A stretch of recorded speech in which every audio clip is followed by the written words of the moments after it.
I was fixing my mother's laptop when I stumbled upon a hidden folder labeled Family Vacations. Inside were thousands of photos of my mother and sisters celebrating holidays, birthdays, and trips I was told never happened. I paid for their lives, yet I was erased from them. So I cut the funding, and the fallout was catastrophic. Before we continue today's story, we have an urgent announcement to make. Due to technical issues, we are pivoting towards another channel. Please subscribe to our new channel, Kin and Karma. You can find the link in the video description, the pinned comment, and the collaboration tag on this video. Make sure to switch over now so you don't miss out. Thank you for your support. Now back to the story. The silence in my mother's living room usually felt peaceful, a respite from the chaotic, high-stakes world of forensic accounting, where I spent 60 hours a week hunting down hidden assets and exposing corporate fraud. Today, however, the silence felt heavy, pressing against my temples like a physical weight. I was sitting at the mahogany dining table, a table I had paid for 3 years ago when my mother, Joyce, cried about the old one having a wobble, staring at the glowing screen of her MacBook. She had called me over in a panic, claiming the screen was doing that flickering thing again, and that she couldn't access her banking app. As the dutiful oldest daughter, the one who lived only 20 minutes away and had made a career out of being reliable, I came over immediately. I had fixed the screen issue in under 5 minutes. It was just a loose display setting she had likely toggled by accident. But while I was running a quick diagnostic to make sure her hard drive wasn't failing, she had complained about it being slow. A notification popped up in the corner of the screen. Upload complete. Cabo Trip 2023 to Dropbox. My fingers froze on the trackpad. Cabo. My mother hadn't been to Cabo in, well, ever to my knowledge. Just last month, during the dates implied by a 2023 folder, she had told me she was bedridden with a severe migraine that lasted a week. I remembered that week vividly because I had driven over 3 times to drop off groceries, leaving them on the porch as per her request so I wouldn't disturb her rest. I had paid for her prescriptions. I had even sent extra money for a cleaning service so she wouldn't have to worry about the house. A cold prickle of unease started at the base of my neck. It was the same sensation I got at work when a ledger didn't balance, the instinct that screamed something is wrong here. Against my better judgment, I clicked on the Finder icon. I navigated to the Dropbox folder. There it was, a folder titled The Real Family Albums. The name alone felt like a slap across the face. The Real Family. My heart hammered against my ribs, a frantic, irregular rhythm that made my breath catch in my throat. I double-clicked. The screen filled with subfolders, arranged neatly by year. 2020, 2021, 2022, 2023. I opened 2023. Inside were hundreds of high-resolution JPEGs. I clicked on the first one, and the image expanded to fill the screen, searing itself into my retinas. It was a group selfie. The background was unmistakable, the pristine white sands of a beach in Cabo San Lucas. The sun was shining, the water was a brilliant turquoise, and there, front and center, were the people I loved most in the world. My mother, Joyce, looked radiant. She wasn't bedridden. She wasn't wearing the old, fraying robe she always wore when I visited. She was wearing a turquoise caftan, expensive, silk, holding a margarita in one hand and throwing a peace sign with the other. Next to her were my sisters. Eva, 28, looked like she had stepped out of a fashion magazine, wearing oversized sunglasses and a designer bikini. Grace, 25, was laughing, her head thrown back in pure joy, her arm draped affectionately around Mom's shoulders. They looked happy, they looked healthy, they looked like a family. I checked the timestamp on the photo's metadata. October 14th, 2023. I felt the blood drain from my face. October 14th. That was the day I had sat in my car outside this very house, crying on the phone to my best friend because Mom wouldn't let me come inside to see her. She had told me through the door, her voice weak and trembling, "Oh, Claire, honey, I just can't handle visitors right now. The light hurts my eyes. Just leave the soup and go. I love you." I had left the soup. I had transferred $500 to her account that same evening because she mentioned she needed to see a specialist for her head. I clicked next. Another photo. This one was a dinner.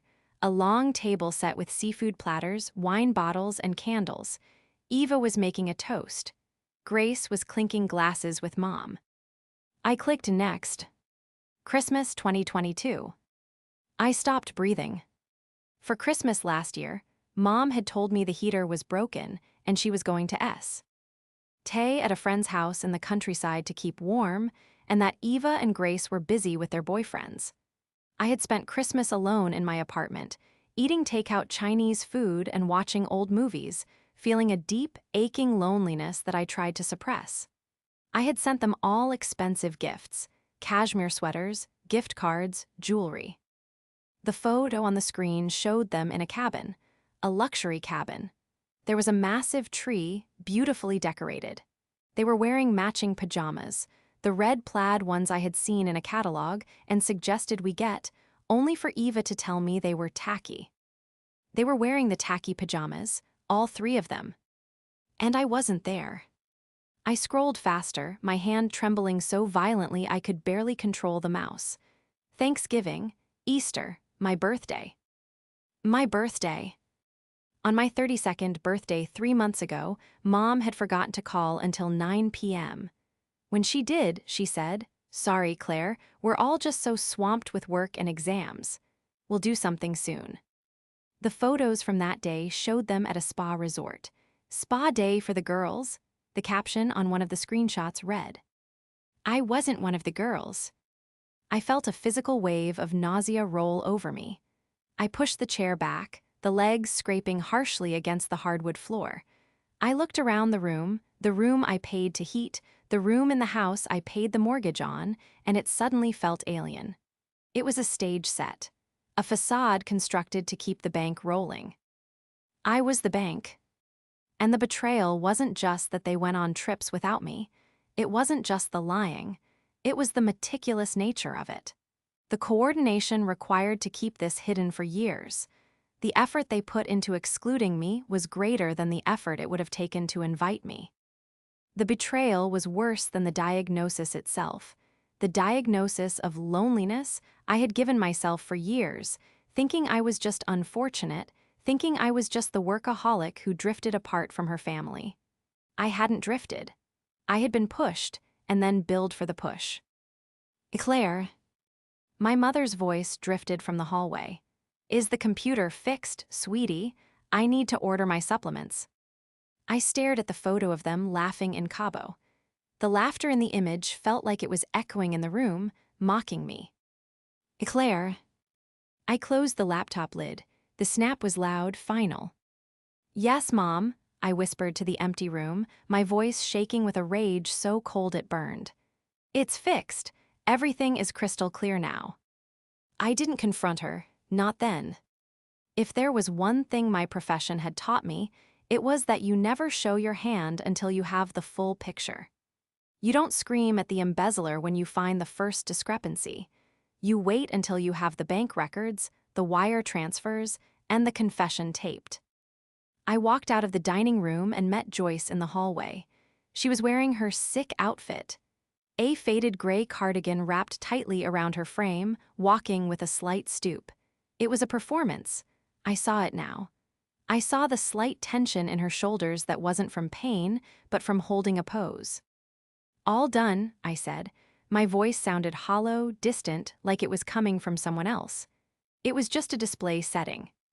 "Oh, thank goodness," she sighed, leaning against the wall dramatically. "I don't know what I'd do without you, Claire. You're the only one who understands these machines. Eva is always so busy with her her marketing projects, and Grace is drowning in coursework." "Right," I said, gripping my car keys so hard the metal bit into my palm. "Busy.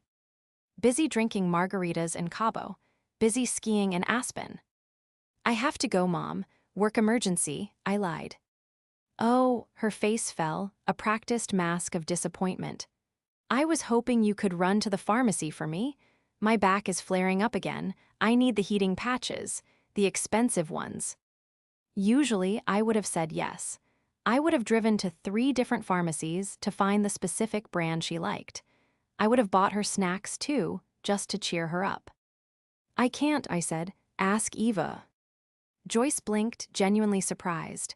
Eva? Oh, I can't bother her. She's in the middle of a big campaign launch.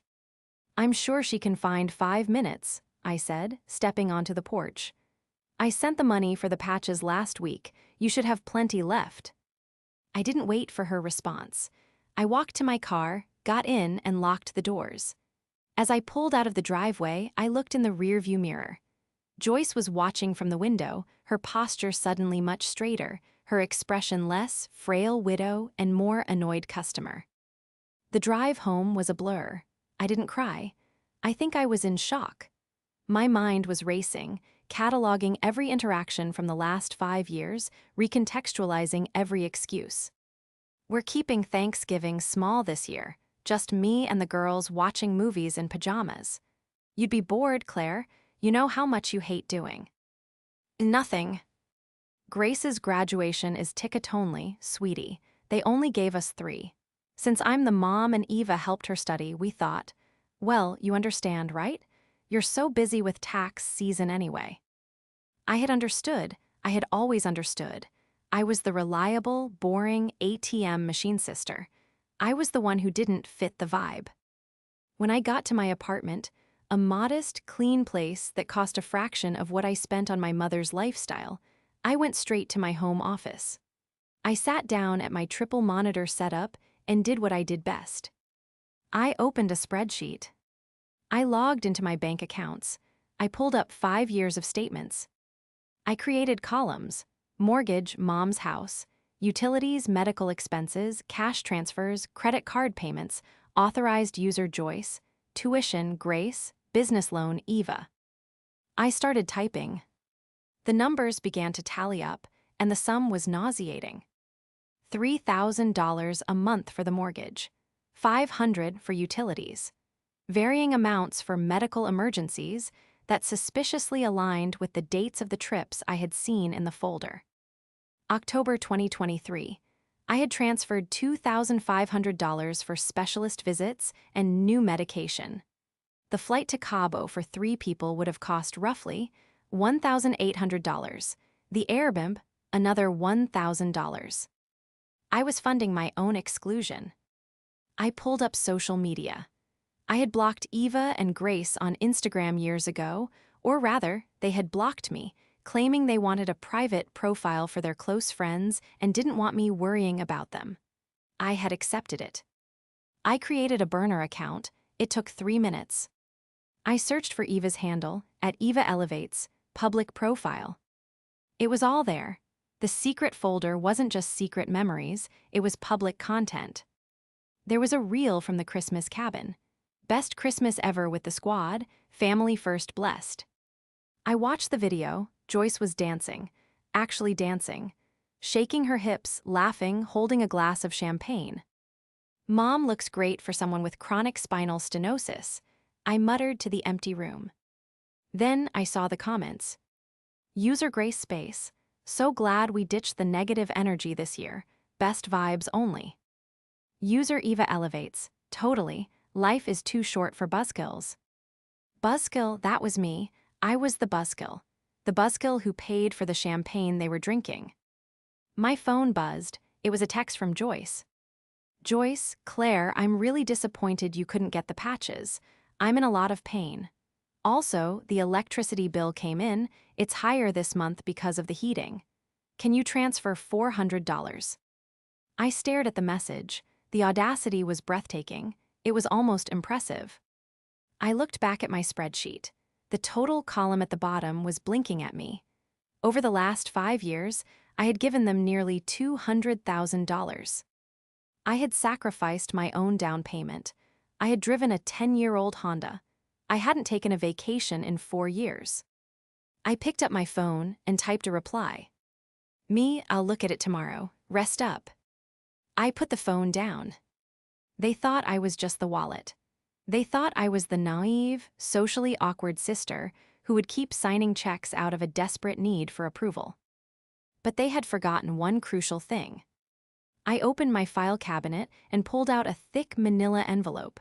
I dusted it off. Inside was the deed of trust for the house Joyce lived in. When Dad died, he hadn't left the house to Mom. He knew she was terrible with money. He knew she would mortgage it to the hilt and lose it within a year. He had left it to me. Technically, Joyce was a tenant with zero lease agreement, living there purely by my grace. I ran my thumb over the legal seal on the document. "You want to cut me out?" I whispered, a cold smile finally touching my lips. "Fine, but you forgot that you're living on my stage." To understand why this betrayal cut so deep, you have to understand the history. You have to understand the roles we were assigned the day my father died 10 years ago. I was 22, Eva was 18, Grace was 15. Dad was the rock, Mom was the kite. She was beautiful, flighty, emotional, and utterly incapable of handling reality. When Dad had a massive heart attack, the world collapsed. At the funeral, Mom was a wreck. She couldn't speak. She couldn't stand. She clung to me, sobbing into my blazer, telling everyone, "Claire is the strong one. Claire will take care of us." And I did. I believed it was my duty. I dropped out of my master's program for a year to stabilize the family finances. I got a job. I managed the estate. I shielded them from the debt Dad had hidden. I became the parent. Eva and Grace were the traumatized children. They needed therapy, which I paid for. They needed breaks, which I funded. They needed to find themselves. Somewhere along the line, Claire is the strong one turned into Claire doesn't have feelings. Claire will take care of us turned into Cly. Ray owes us. I became the infrastructure of their lives, invisible, essential, and only noticed when I malfunctioned. But I always suspected that the drift wasn't just natural. I always suspected there was a voice whispering in Mom's ear, turning her neediness into entitlement. That night, scrolling through Eva's at Eva Elevate's Instagram, I found the voice. Eva wasn't just a marketing consultant, as Mom vaguely described. She was a lifestyle coach for aspiring influencers. Her bio read, "Manifesting abundance, cutting toxic ties, curating your best life." I started watching her story highlights. There was a Q and A from 6 months ago. Question: how do you deal with family members who bring you down? Eva sat in her car, a BMW I was pretty sure was leased in Mom's name, sipping an iced latte. She looked directly into the camera, her expression composed, polished, and utterly predatory. "Great question," Eva said, adjusting her designer sunglasses. "You have to edit your life like you edit your feed. If someone doesn't fit the aesthetic of where you're going, you have to crop them out, even if they're family. Especially if they're family. Energy vampires are real, guys. Some people just want to work and be miserable, and they hate seeing you shine. You have to protect your peace."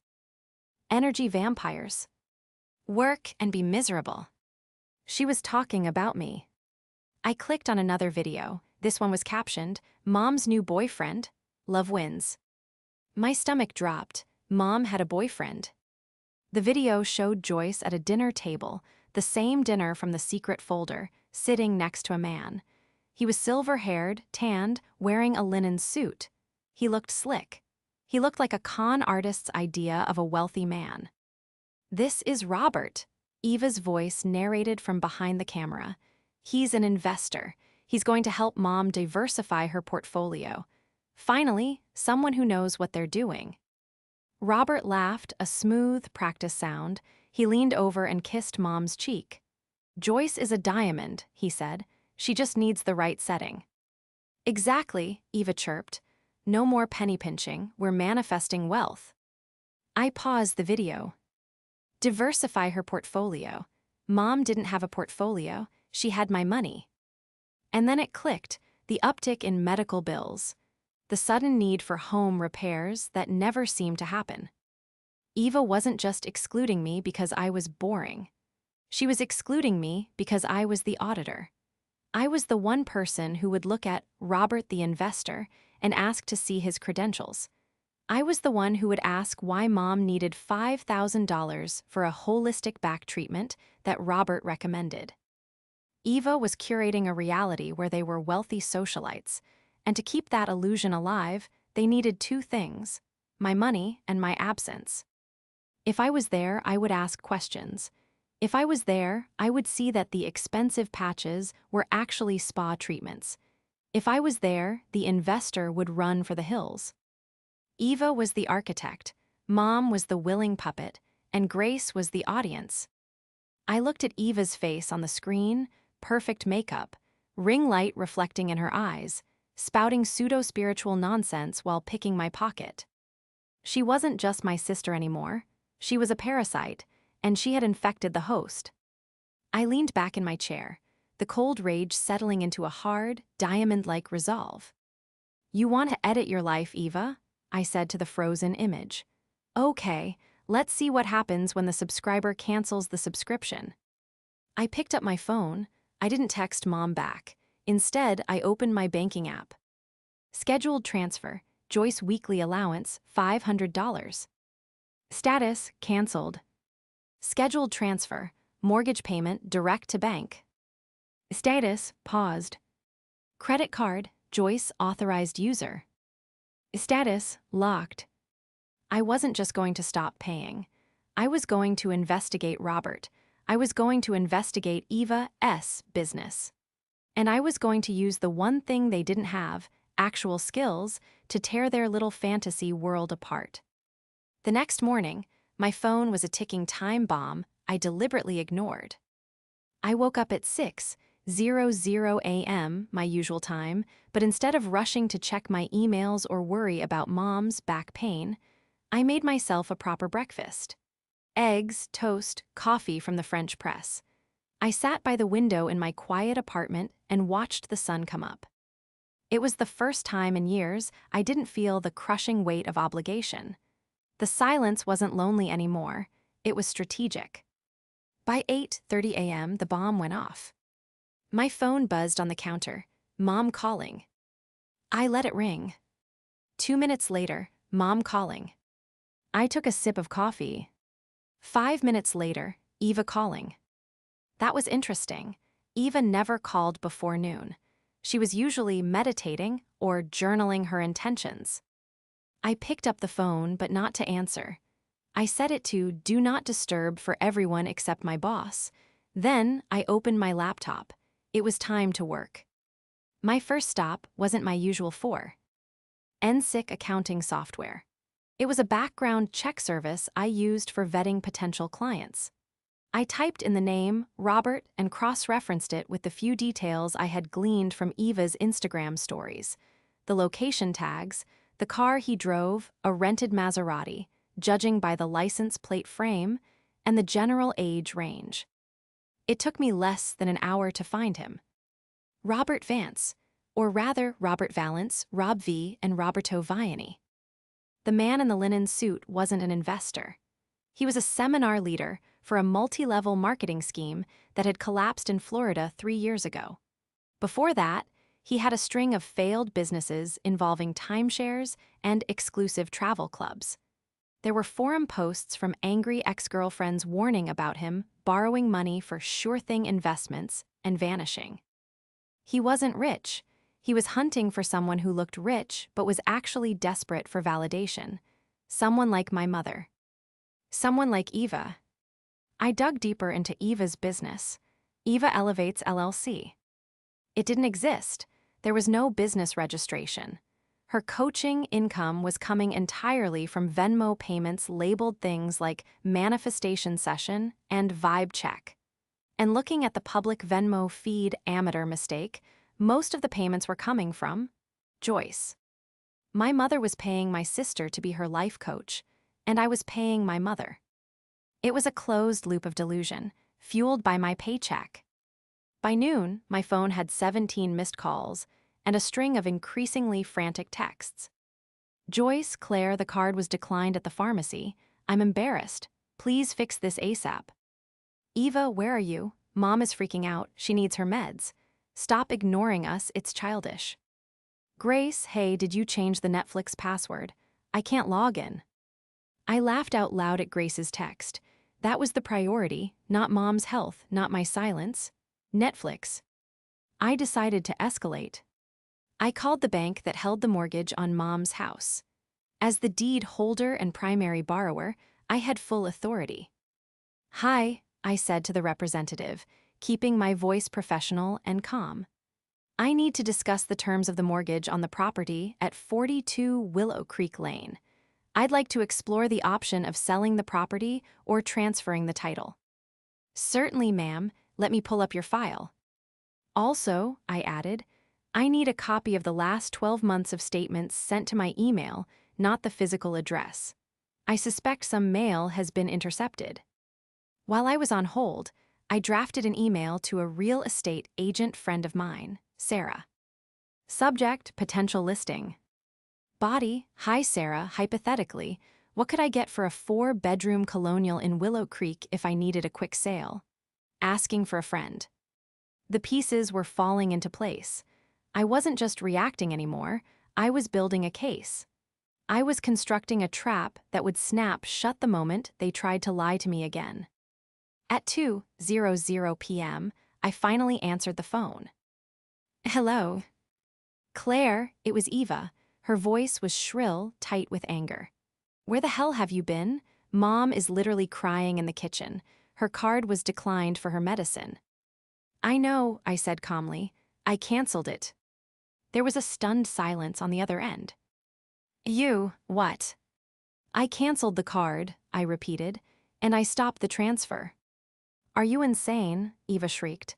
She's sick, she needs that money. How could you be so selfish? Do you want her to die? She's not dying, Eva.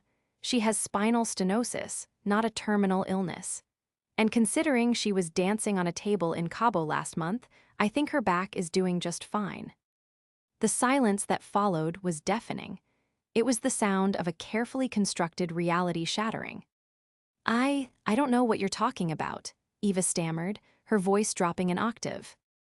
I saw the folder, Eva, I said, my voice ice cold. The Dropbox folder on Mom's laptop. Cabo, the ski trip, the spa days. The real family albums. Claire, wait. I saw Robert too, I continued, cutting her off. And I know who he is. I know he's a con man, Eva. Does Mom know? Or are you two in on it together? You're crazy, Eva whispered. You're just jealous because you have no life. Maybe, I said, but I have the deed to the house. What? The house, I said clearly. It's in my name. Dad left it to me. Mom just lives there. That's a lie, Eva screamed. Mom owns that house. She said Dad left it to her. She lied, I said. Just like she lied about being sick in October. Just like she lied about Christmas. Just like you lied about your business. I took a deep breath. I'm coming over at 6:00 p.m. Tell Mom to be ready, and tell Robert to be there too. I want to meet the investor who's spending my money. I hung up. I arrived at the house at 5:58 p.m. There was a strange car in the driveway, the Maserati. Robert was there. I walked up the path, clutching a leather portfolio. Inside were the bank statements, the deed, and the printout of Robert's background check. I didn't knock, I used my key. The living room was tense. Mom was sitting on the sofa, clutching a tissue, looking genuinely terrified. Eva was pacing by the fireplace, her arms crossed, looking furious. Grace was sitting on the floor, looking confused and slightly bored, scrolling on her phone. And there, standing by the window with a glass of scotch in his hand, was Robert. He looked exactly like he did in the video, but older, worn around the edges. When I walked in, he flashed a blinding, veneer-white smile. Ah, the famous Claire, he boomed, walking toward me with an outstretched hand. Joyce has told me so much about you, the financial wizard. I didn't shake his hand. I walked past him and stood in the center of the room. Sit down, I said. Robert blinked, his smile faltering. Excuse me. Sit down, Robert, I repeated, unless you want me to call the police and report a trespasser. Mom let out a small sob. Claire, please, don't be like this. Robert is a guest. Robert is a grifter, I said, dropping the portfolio onto the coffee table with a heavy thud. Excuse me, Robert sputtered, his face reddening. Young lady, I am a respected. You are Robert Vance, I interrupted, pulling out the background check. Formerly of Vance Ventures, which was shut down by the FTC for operating a pyramid scheme. You have 3 judgments against you in Florida for unpaid loans. You drive a rental car, and you are currently unemployed. The room went dead silent. Eva stared at Robert. Is that true? Robert's eyes darted around the room. These are lies, slander, I'm going to sue you. Go ahead, I said. I'd love to see the discovery process. I turned to Mom. She looked pale, her eyes wide with shock. Mom, I said, my voice softer but firm. He's not an investor. He's using you, and you're letting him use my money. It's not your money, Eva shouted, stepping forward. It's Mom's money. Dad left it to her. No, I said, pulling out the deed. Dad left the money to Mom in a trust that ran out 3 years ago. Since then, I have been the trust. I have been the bank. And this house, I held up the document. This house is mine. Dad left it to me because he knew you'd lose it. I looked at Mom. Did you tell them, Mom? Did you tell them the truth about the house? Joyce looked down at her hands, tears streaming down her face. I didn't want them to worry, she whispered. I wanted them to think we were okay. I wanted them to have a good life. So you let me pay for it, I said, and you cut me out of it. You wouldn't have understood, Eva yelled. You're always so intense, you would have judged us. We just wanted to have fun for once without you looking at the price tag. Fun, I laughed, a harsh, jagged sound. You went to Cabo while I was working weekends to pay for Mom's medication. You had a Christmas party while I sat alone in my apartment because you told me you were sick. I pointed at the laptop on the table. I saw the photos, Mom. I saw everything. Joyce flinched. Claire, honey, we were going to invite you. Next time, we didn't think you'd want to come. You're always working. I was working to pay for you, I screamed, finally losing my composure. The raw hurt exploded out of me. I was working so you could eat, so you could have heat, and you used that money to pretend I didn't exist. Robert cleared his throat, sensing an opening. Now, let's all calm down. Clearly, there's been a misunderstanding. Claire, if you just... Get out, I said, turning on him. I beg your pardons. Get out of my house, I said. Right now, or I call the police and show them the file I have on your little investment schemes. Robert looked at me, then at Joyce. He saw the defeat in her eyes. He saw the checkbook closing. Fine, he sneered, setting his glass down. You people are crazy anyway. Joyce, call me when you get rid of the lunatic. He walked out, the front door slammed. The silence that followed was suffocating. He left, Mom whispered. Of course he left, I said. The money's gone. I looked at my sisters and my mother. They looked small. They looked pathetic. And for the first time in my life, I didn't feel the urge to fix it. You have 30 days, I said. What? Eva asked, her voice trembling. 30 days, I repeated. To vacate the property, I'm selling the house. The fallout was immediate and ugly. Eva didn't take it lying down. She went on the offensive. The next day, my phone blew up with notifications. Eva had posted a series of story times on her Instagram. She didn't name me, but she talked about a toxic family member who was financially abusive and trying to make an elderly woman homeless out of spite. Imagine kicking your own mother out on the street because you're jealous of her happiness, Eva said to the camera, wiping away a fake tear. We need help, guys. We're starting a GoFundMe for legal fees to fight this injustice. She was spinning the narrative. She was trying to use the court of public opinion to pressure me into backing down. But she had made a fatal error. She had underestimated my documentation. I didn't engage with her on social media. I engaged with a lawyer. I hired a fierce property attorney named Mr. Henderson. We drafted an eviction notice. But more importantly, I compiled a dossier of every single transaction over the last 5 years. I found the receipts for the Cabo trip. They were paid for using a credit card that was in Mom's name, but paid off directly from my checking account. I found the invoices for Eva's business expenses. Designer clothes, spa treatments, dinners, all charged to that same card. And then I found the smoking gun. While digging through the old emails on Mom's shared family cloud account, which I still had access to, I found an email thread between Joyce and Robert. "Robert, don't worry about the deed, babe. Once we get married, marital property laws in this state are tricky. If she tries to evict you, we can claim constructive trust since you've lived there for 10 years. We can tie her up in court for years. She'll settle just to make it stop." Joyce, okay. I just hope she doesn't find out about the loan. Loan? I froze. What loan? I ran a credit check on the property address. There it was, a lien. Joyce had taken out a home improvement loan for $50,000 against the house 3 months ago. She had forged my signature. My blood ran cold. This wasn't just exclusion, this was fraud, felony fraud. I sat in my office, staring at the forged signature on the digital document. It was a shaky approximation of my handwriting. They weren't just using me, they were actively stealing from me.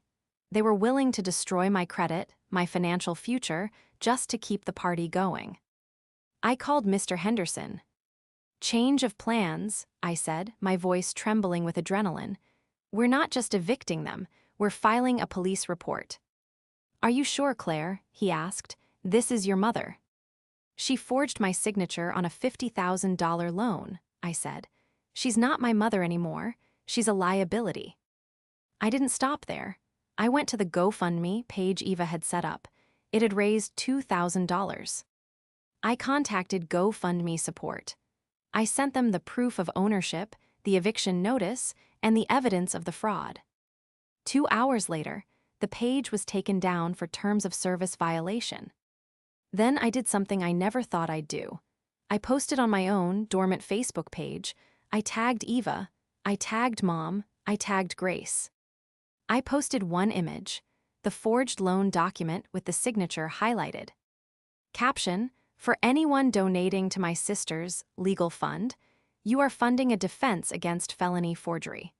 My mother and sister forged my signature to take out a $50,000 loan on a house I own and pay for, while telling me they couldn't afford medication. The police have been notified. Save your money." The reaction was instantaneous. My phone started ringing. It was Grace. "Claire," she was sobbing. "Claire, please take it down. The police showed up at the door. They're asking for Mom." "Tell them the truth, Grace," I said coldly. "Tell them everything, or you're going down as an accomplice." "I didn't sign it," Grace screamed. "It was Eva. Eva made Mom do it. She said you'd never notice." "Eva made her?" I asked. "Or Mom wanted the money for Robert?" "Both," Grace wailed. "Please, Claire, they're taking Mom in for questioning. Eva is locking herself in the bathroom. I'm scared." "You should be," I said. "I'm coming over with the police report. Don't leave." The game was over. I wasn't the daughter anymore. I was the plaintiff. The flashing red and blue lights of the police cruisers cut through the twilight, painting the pristine suburban street in violent, strobing hues. It was a scene straight out of a crime drama, but the house in the background wasn't a set. It was the home I had paid for, the stage where my family had performed their long-running play of deception. I parked my Honda behind the second cruiser, my hands gripping the steering wheel so tightly that my knuckles turned white. My heart wasn't racing, it was thumping with a slow, heavy dread. This was the nuclear option. I had pushed the button, and now I had to walk through the fallout. I grabbed my file, the evidence locker, as I'd mentally dubbed it, and stepped out into the cool evening air. Mrs. Higgins from next door was standing on her porch in her bathrobe, watching with unabashed curiosity. When she saw me, she waved tentatively. I didn't wave back. I walked up the driveway. The front door was wide open. Inside, the chaos was palpable. Two uniformed officers were standing in the hallway. One was speaking to Eva, who was gesturing wildly, her face streaked with mascara, her voice pitched high in hystery. The other officer, was in the living room with Joyce, who was sitting in her favorite armchair, clutching her chest, playing the role of the frail, victimized matriarch to perfection. "Officer, please," Eva was shrieking as I walked in. "This is a civil matter. My sister is just vindictive. She's trying to punish us because we had a disagreement about a vacation." The officer, a tall man with a tired expression, looked up as I entered. "Are you Claire?" "I am," I said, my voice steady. "I'm the homeowner and the victim of the fraud." "She's lying," Eva shouted, pointing a manicured finger at me. "She authorized the loan. She told Mom to sign it because she was too busy to come down to the bank. It was a verbal contract." I ignored her and walked straight to the officer. I didn't look at my mother. I couldn't. If I looked at her, small, weeping, looking at me with those betrayed, doe-like eyes, I might crumble. I had to be the forensic accountant now, not the daughter. "Officer," I said, opening my portfolio. "I have the deed to the property proving sole ownership. I have a sworn affidavit from the bank manager stating that the signature on the loan documents does not match my signature card on file. And I have the email correspondence between my mother and her associate, Robert Vance, explicitly discussing how to hide the loan from me." I handed him the stack of papers. The officer flipped through them, his eyebrows raising as he saw the emails. "Joyce, what if the notary asks for ID?" "Robert, don't worry, I know a guy. Just practice Claire's signature, make it loopy." That's fabricated," Eva screamed, lunging toward the papers. The officer stepped between us, his hand resting on his belt. "Ma'am, step back," he ordered, his voice dropping an octave. "Mom," Eva wailed, turning to Joyce. Tell them Claire said it was okay." I finally looked at my mother. She was trembling. She looked older than I had ever seen her. For a moment, the silence stretched, heavy and suffocating. This was her chance. She could tell the truth. She could save what little dignity was left. Joyce looked at the officer, then at me. Her eyes hardened. "She did," Joyce whispered, her voice shaking. "Claire told me to do it. She said she wanted to help me fix the roof. She's lying now because she hates my boyfriend. She's always been jealous." The knife twisted in my gut. Even now. Even with the police in her living room, she chose the lie. She chose the money. "That is a lie," I said, my voice devoid of emotion. "And I can prove it." I turned to the corner of the room where Grace was sitting. She was curled into a ball on the ottoman, her knees pulled up to her chest, holding her phone. She hadn't said a word since I walked in. "Grace," I said softly. Grace looked up. Her face was pale, her eyes red-rimmed. "Grace," I repeated, "you were there when they signed the papers. You told me on the phone that Eva made Mom do it. You said you were scared." "Shut up, Grace," Eva hissed. "Don't say anything." "Miss," the officer said, turning to Grace, "if you know something about this, you need to speak up. This is a felony investigation. Obstructing it or lying to an officer is a serious crime." Grace looked at Eva, who was glaring at her with pure venom. Then she looked at Mom, who was weeping into a tissue, muttering about her poor heart. Then she looked at me. I didn't glare, I didn't plead. I just waited. Grace took a shaky breath. She stood up, her legs trembling. "I have a video," she whispered. "What?" Eva froze.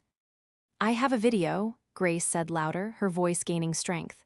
"From that day, I was filming a TikTok in the kitchen. I didn't post it, but the camera was running." She tapped her screen and held the phone out to the officer. The room went silent. The only sound was the tinny audio coming from the smartphone speakers. Video voice, Eva. "Just sign it, Mom. Claire never checks her credit report. By the time she notices, Robert's investment will pay off and will pay it back. She's so stupid, she'll never know." Video voice, Joyce. "I don't know, Eva. It looks like a forgery." Video voice, Eva. "It's not forgery if we're family. It's borrowing, just do it, or we can't go to Italy next month." The officer stopped the video. He looked at Eva. He looked at Joyce. "That seems pretty definitive," he said dryly. "Grace," Eva shrieked, launching herself at her sister. "You little traitor, I'll kill you." "Hey," the officers moved instantly. One of them grabbed Eva by the arm as she tried to claw at Grace. She thrashed, screaming obscenities that would have made a sailor blush. "Let go of me, do you know who I am? I have a following, I will ruin you." "You're under arrest, ma'am," the officer said, pulling out his cuffs, "for fraud, conspiracy, and assault." Joyce let out a wail that sounded like a wounded animal.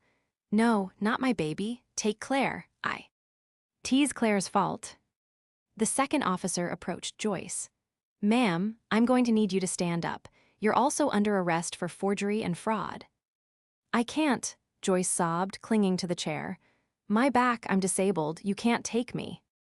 "We can call an ambulance to transport you to the station if necessary," the officer said impassively. "But you are coming with us." I watched as they handcuffed my sister. I watched as my mother, miraculously finding the strength to walk when the threat of a stretcher appeared, was led out in cuffs, weeping about how ungrateful her children were. As they passed me, Joyce stopped. She looked me dead in the eye. "I gave you life," she spat, her face twisted into a mask of pure ugliness. "And this is how you repay me? Over money? You are dead to me, Claire, you are dead." I looked at the woman who had raised me. I looked at the person I had spent my entire adult life trying to please, trying to buy love from. "I know," I said quietly. "I've been dead to you for years, Mom. I was just the ghost who paid the bills." She was led out to the cruiser. I stood in the empty hallway with Grace. The silence in the house was absolute. "I'm sorry," Grace whispered, staring at the floor. "I'm so sorry, Claire." I looked at her. She was 25, but she looked 12. "Go pack a bag, Grace," I said, my voice tired. "You can't stay here. The police are going to seal the scene." "Where will I go?" she asked, tears spilling over. "I don't know," I said, "but you can't stay in my house anymore." The legal process was slow, grinding, and humiliatingly public. Because of the amount of money involved, over $50,000 in the loan fraud alone, not counting the credit card theft, the district attorney didn't go easy.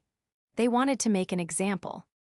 Joyce's medical condition miraculously improved when she realized that prison infirmaries weren't comfortable. Her lawyer, a public defender, because I refused to pay for one, managed to plead her down. Because of her age and coercion by her daughter and boyfriend, she avoided significant jail time. She was sentenced to 5 years of probation, restitution, and 500 hours of community service. The restitution was a joke. She had no money. The investor, Robert, had vanished into the wind the moment the cuffs went on Eva. Eva didn't fare as well. The video Grace provided, combined with her social media posts flaunting the stolen money, painted a picture of a remorseless manipulator. She was sentenced to 18 months in a minimum security facility for grand larceny and conspiracy. Her brand was destroyed. The comments on her Instagram shifted from "Yas Queen" to "thief" overnight. She tried to start a Free Eva campaign from prison. It had 0 followers. As for me, I cleaned out the house. It took me 3 weeks. I did it alone. I didn't hire movers. I needed to touch every object to process the memories and discard them. I found boxes of old photos in the attic, the real ones from when Dad was alive. I kept those. I found the secret folder laptop. I wiped the drive and donated it to a local school. I didn't want to see those pictures ever again. I sold the house. The market was hot, and despite the bad energy Joyce had left behind, it sold for way over asking price. I used the proceeds to pay off the fraudulent loan, which, legally, was still attached to the deed until I settled it, and recouped the money I had spent on the mortgage over the last decade. The day I handed the keys to the new owners, a young couple with a baby on the way, I felt a physical weight lift off my shoulders. It was as if I had been carrying a backpack full of stones for 10 years, and suddenly I was floating. I met Grace for coffee 2 months later.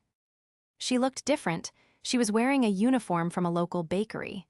No designer sunglasses, no perfect manicure. She looked tired, but she looked real. "How are you?" I asked, sipping my black coffee. "Okay," Grace said. "I'm renting a room in a shared house near the university. I re-enrolled in classes. Financial aid is covering most of it, and I'm working to pay the rest." "That's good," I said. "I went to see Mom," Grace said quietly. I didn't say anything. I hadn't spoken to Joyce since the arrest. "She's living in a state-assisted apartment," Grace continued. "She complains a lot. She still blames you. She says you ruined the family." "I saved myself," I corrected. "I know," Grace said. She reached across the table, her hand hovering near mine but not touching. "Claire, I really am sorry. For everything. For the trips. For the lying. It was easier to go along with them than to fight Eva. She was so loud and you were so quiet." "I know," I said. "It's easy to ignore the person who pays the bills until the check bounces." "I want to pay you back," Grace said earnestly. "I know I can't pay for everything, but for my share of the trips." I looked at her. I saw the regret in her eyes. I saw the potential for a decent human being finally emerging from the shadow of our mother's narcissism. "You don't have to pay me back in money," I said. "Just finish your degree, don't be like them. Be someone who earns their own way." Grace nodded, tears welling up. "I will." I stood up. "I have to get back to work." "Claire," Grace called out as I turned to leave. Can I call you sometime, just to talk?" I paused. I thought about the years of silence. I thought about the secret folder. But then I thought about the video Grace had handed to the police. She had made a choice that day. She had chosen the truth over the tribe. "Yeah," I said softly. "You can call, but Grace." "Yeah. If you ever ask me for money, I block the number."